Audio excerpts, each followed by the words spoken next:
Welcome back. Mark the date, folks. History will recall on July 16, 2018, the President of the United States, with the President of Russia at his side, publicly contradicted the assessment of his own Director of National Intelligence, Secretary of State, National Security Advisor, and Defense Secretary, and the Justice Department on whether the Russian government interfered with our presidential election. The question on whether members of the Trump campaign conspired with the Russians is another matter that will hopefully be answered, and there is no evidence votes were affected at the ballot box. Donald Trump did win the election by winning the electoral vote. On Friday, 12 Russian military officers were indicted for hacking into the Democratic National Committee and Clinton campaign. The Republican-controlled Senate Intelligence Committee concludes and confirms the findings of the Intelligence Committee, but the president doesn't. And it's not just Democrats asking why, so are many Republicans. And joining us for more is former Florida Senator and Governor Bob Graham. Senator Graham is a former member of the Senate Intelligence Committee. Senator, thanks for joining us today. Alan, thank you very much. A lot of folks are really saying that the news conference today, President Trump and President Putin, was really fascinating and historic on many different levels. Let's just give you a small taste. Where is the server? I want to know, where is the server and what is the server saying? With that being said, all I can do is ask the question. My people came to me, Dan Coates came to me, and some others. They said they think it's Russia. I have President Putin. He just said it's not Russia. I will say this. I don't see any reason why it would be. Senator, with everything you know and your experience on the Senate Intelligence Committee, what's your reaction to that? I'm stunned that the President of the United States should reject the advice for which we spend billions of dollars a year verifying intelligence information, that in fact Russia was involved in an attempt to alter the results of the 2016 election, is just unbelievable and almost unprecedented. One of your former colleagues, Senator John McCain, released this statement today. Today's press conference in Helsinki was one of the most disgraceful performances by an American president in memory. The damage inflicted by President Trump's naivete, egotism, false equivalence, and sympathy for autocrats is difficult to calculate, but it is clear that the summit in Helsinki was a tragic mistake. Do you agree? I agree, and John and I came in the Senate at the same time in 1987, and I have great respect for him and the sacrifice that he has made for our country. And I believe that he captured it in the kind of pithy words that John is so effective with. Senator, there are a lot of folks around here who are good, loyal Republicans and like the president a great deal, and they simply don't care about this. What would you say to them? I'd say we should care about it. Among other things, the President of the United States is not just the President of the United States. He is the leader of the free world. That means that he personally, and we as a nation, have a special responsibility to things like the rule of law, like justice and liberty. And all of those things are toppled when you say that, in spite of the enormous evidence to the contrary, that the Russians did not have a role in the 2016 election.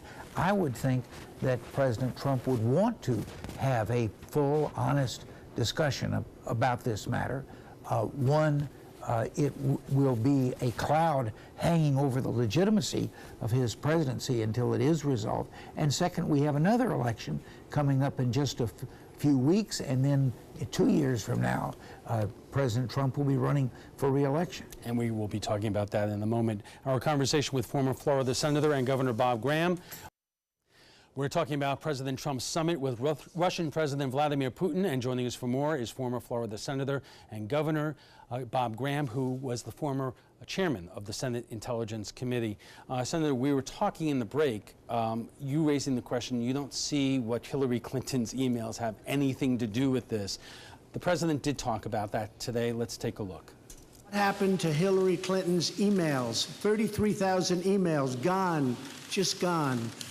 I think in Russia they wouldn't be gone so easily. I think it's a disgrace that we can't get Hillary Clinton's 33,000 emails. So I have great confidence in my intelligence people.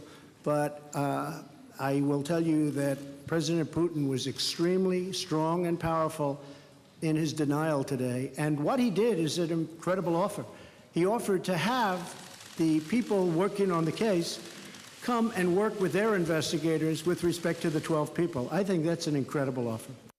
The president says that's an incredible offer. Senator, the president is saying that President Putin offered to have the special counsel, our intelligence committee, work with the Russians to investigate this. How are you with that? Well, that would be just as if there was a gang of thieves in downtown Sarasota, and the Sarasota Police Department would say, we're going to bring in the leaders of the gang of thieves to join us in an investigation to find out what happened. You don't go to the culprits to get their involvement in the investigation. That is what the people who are representing truth, justice, and the American way are responsible for doing. And that's what I think our intelligence agencies have done. That's what the Senate Intelligence Committee, a very bipartisan committee of the Congress, has done. And they have both concluded almost in the same words that the evidence is overwhelming that Russia was involved in an attempt to affect the 2016 United States presidential elections. It doesn't get any blunter than that. Senator, you know the state just about better than anybody else. You have won an incredible number of statewide races, and you know this area, and there are a lot of people who are watching this right now who, when the president talks about Hillary Clinton's emails, that's what they're focusing on, and there are still unanswered questions there. And they believe this is basically what the president says, a witch hunt. Well, I don't think it's a witch hunt, and neither do the people who know the most about this issue think it's a witch hunt. I don't think that the missing emails are irrelevant. I just don't think they have anything to do with the question of whether the Russians tried to interfere with our election. And I think if we want to go further with the issue of the emails, go to it. But let's don't do that as if it avoided the necessity of fully understanding all the implications of a foreign government, an adversarial foreign government, trying to interfere with our election. Well, talk about this from your expertise. From this perspective, the president says, well, why not have the Democrats turn over their server to be inspected? Why wouldn't you want to do that? That's maybe an appropriate thing to do, but has nothing to do with the issue of the Russians' involvement in trying to affect the outcome of our election, and that's what we're focused on now.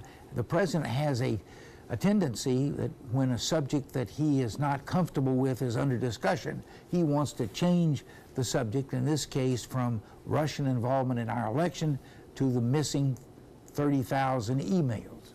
Okay, Senator Graham, we are just getting warmed up. Our conversation with former Florida Senator and Governor Bob Graham will continue after a quick break. Welcome back. We are talking about the summit between President Trump and Russia's President Vladimir Putin and Florida's race for governor. And joining us for more is former Florida Senator and Governor Bob Graham. Senator Graham was the former chair of the Senate Intelligence Committee. So, Senator, we have a primary election and a midterm election coming up, and don't take offense, but you have a dog in the fight. As you would say, a very pretty dog. Your daughter, Gwen, is running for the Democratic nomination for governor at a time when another one of your former colleagues, former Senator Dan Coats, who is now the Director of National Intelligence, is saying that the red lights are going off because the intelligence community believes that the Russians are bound to interfere in the midterm elections. What are we doing about that? Not enough. I was concerned about what Florida is doing to try to assure that its electoral systems are as hardened as possible. And we haven't been doing much.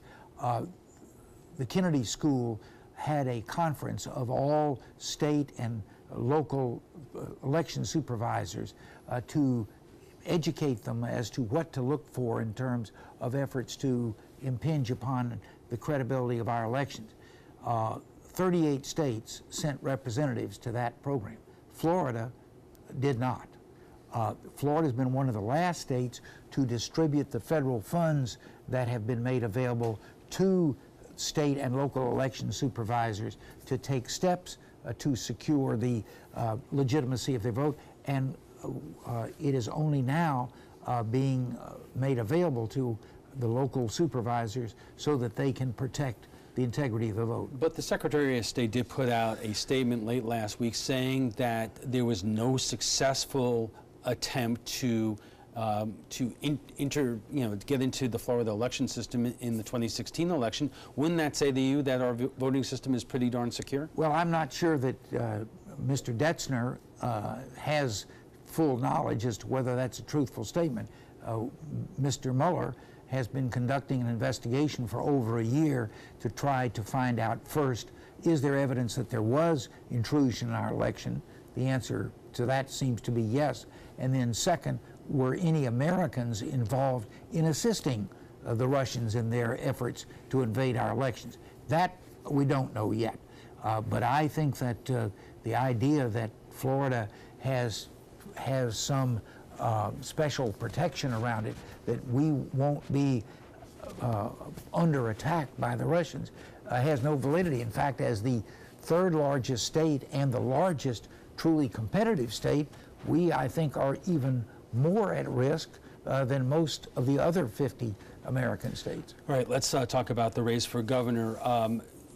Former Congresswoman Graham has been the odds-on favorite to win the Democratic nomination, but it has been a tough go. She is being outspent by a couple of multi-millionaires who are in the race.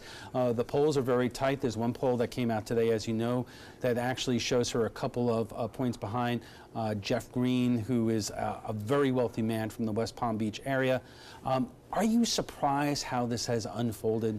I am surprised at the amount of money that's being committed in this race. When I ran for governor, which was 40 years ago, admittedly, I spent $7 million to run in 2 Democratic primaries and then in the general election.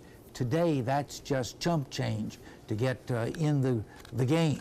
And I think it's one of the issues that is coming out of this election is we need in Florida and nationally a serious relook at the way in which we finance our political campaigns, or we are on the verge of saying, unless you are a multi-billionaire, don't apply. Be that as it may, Phil Levine and Jeff Green have been able to spend more money than your daughter Gwen has been able to raise, and that's getting them on television.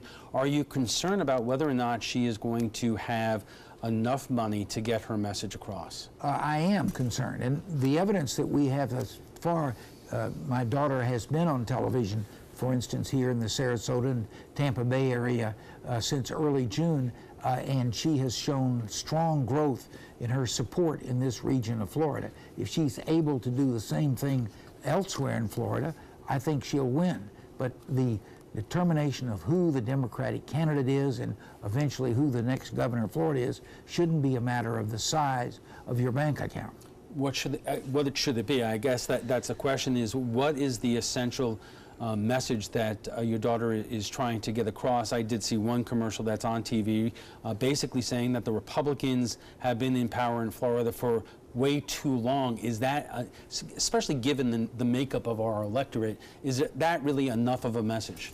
No, I don't think it's sufficient, but I think it's true that we've had 20 years of one-party rule, both in the governor's mansion and in the legislature, and the effect of that has been that, in my opinion, we haven't been looking forward to the challenges that are just in front of us, such as climate change, such as strengthening our public education system, such as expanding health care so that 1 million Floridians who today are denied it will be able to have health care for themselves and their family. Those are the kind of decisions which I believe need to be made, and after 20 years of one-party rule, they will be made, and the people of Florida will be the beneficiaries. Well, let me ask you this.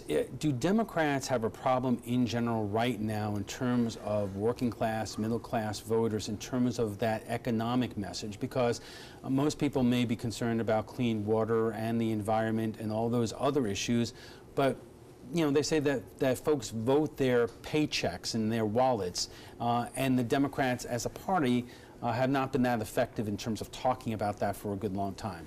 Well, the story is there to be told.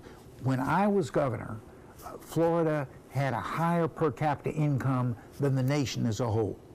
Today, the average per capita income in Florida is almost 20% below the national average. That's what's happened in this 20 years of one-party rule. I think we not only need to have an economic development program that reaches the pockets of all Floridians, but that takes advantage of our assets, such as our increasingly strengthened state university system and its ability to produce quality graduates and quality ideas that can become the economy of the future. So we have just over a month before the primary.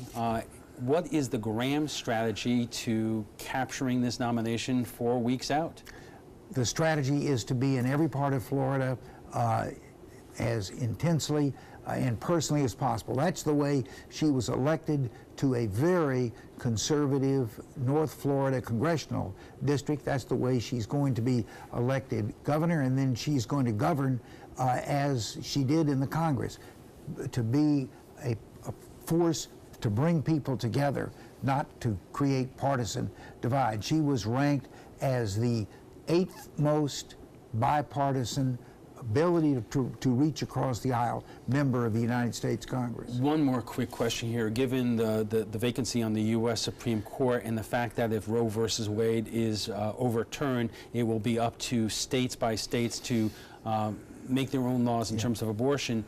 For the first time since Roe versus Wade, is abortion and women's choice on the ballot in this governor's race? Yes, it is on the ballot because, as you say, should the chain of events that have now been put in place with the new member of the Supreme Court and the possibility that that would make 5 votes to overturn Roe versus Wade, we're facing the prospect that the current prohibition against states rendering abortions illegal will be overturned, and that'll mean it'll be up to the states to decide do we want to make it legal, make it illegal, or under what set of conditions, and therefore the governor will be sitting in the center ring of a very tense, combative debate about the future of abortion in Florida. I believe that the people of Florida, and particularly the women of Florida, would like to have the first woman governor in the history of the state be in the arena when that debate is underway. Okay, we have to take a quick break, and we'll be back for final thoughts when we return. And our guest joining us right now for final thoughts. Senator Graham, I want to turn to where we are nationally right now. Democrats are pulling out their hair. Republicans are saying, Trump won, get used to it. You have people like Carl Bernstein who are saying we are in the midst of a cold civil war right now. From your perspective, how concerned are you about your country right now compared to what you've been through? I am concerned, and I think this is an inflection point. One of the things that I believe that we've got to move away from is the fact that for 40 years we have not been teaching our young people what it means to be a citizen in a democracy. You ask them, what does the Bill of Rights stand for? Most young people, unfortunately, can't tell you what the Bill of Rights means. I think it's very important that what's happening in Florida, where we have now started to teach civics again, and we're doing it in a way that will encourage people to be actively involved in their community. But right now, we can't even agree on facts that are on the table. People are just going to their corners and seem incapable of, even though you may support the president or not support the president, agree that the sky is blue in terms of what is coming out on the news every day, because they don't believe the news in some cases. Yeah. And I think this is an issue in which both the politicians, and particularly President Trump, and the nation's media are going to have a collective responsibility to restore people's trust in what their public officials are saying and what their media is telling them is the truth. I think that as we do a better job of educating our young people, the next generation is going to be able to serve as citizens in the way that our forefathers had intended, and we'll all be better Americans for that. Senator, thank you.